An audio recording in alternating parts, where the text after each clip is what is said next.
conference, this amendment adds to and strengthens the motion. It updates the position regarding the ban on Palestine Action, which the courts declared unlawful and which the government must now rescind. It opposes the government's decision to extend the Public Order Act to criminalise people protesting at life sciences locations. One example of this is Camp Beagle in Huntingdonshire, a protest camp outside a facility which breeds and supplies over 2,000 beagle puppies a year to laboratories for testing. Whatever your opinion on animal testing, there is no way that this is key national infrastructure as the government now defines it. And this amendment draws attention to the criminalisation of climate protesters. I want to tell you about a young man named Joe. Joe is autistic, he has mental health problems. Because of this, he lives in supported accommodation. Joe also cares about the world, has attended meetings about climate campaigning. In June 2024, when Joe was 22, half a dozen police officers barged into his flat and arrested him on suspicion of conspiracy to disrupt key national infrastructure. They held him in a cell for 8 hours. This was part of a coordinated swoop on climate activists around the country.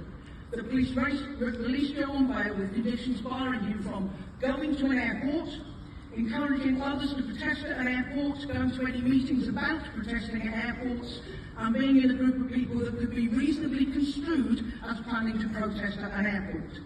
Bail is for 3 months, and the police are allowed to extend it twice if they need more time to collect evidence. They extended Joe's bail twice despite having no evidence. After 9 months on bail, the police finally had to drop the case. But the very next day, another half a dozen police officers banged on Joe's door and arrested him again, this time on suspicion of conspiracy to cause a public nuisance. They held him all day again and took his work phone, resulting in him being suspended from work for 2 weeks. This time his bail conditions barred him from entering the city of Westminster and allowed him to take part in protests only on pavements, not on the road. Again they extended his bail, then extended his bail again. Joe spent a total of 18 months on bail with restrictions on his movements and his right to protest.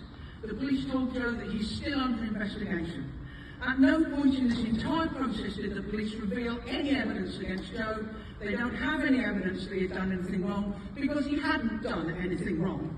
They never had a case against him, but used and abused their arrest and bail powers to intimidate him and stop him protesting. As a result of his ordeal, Joe now has PTSD symptoms.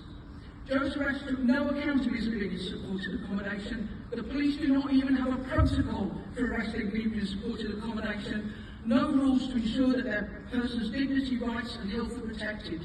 This abuse of police powers is disgraceful and could be used against any of us or our families. Joe, conference, Joe is my son. Please support this amendment.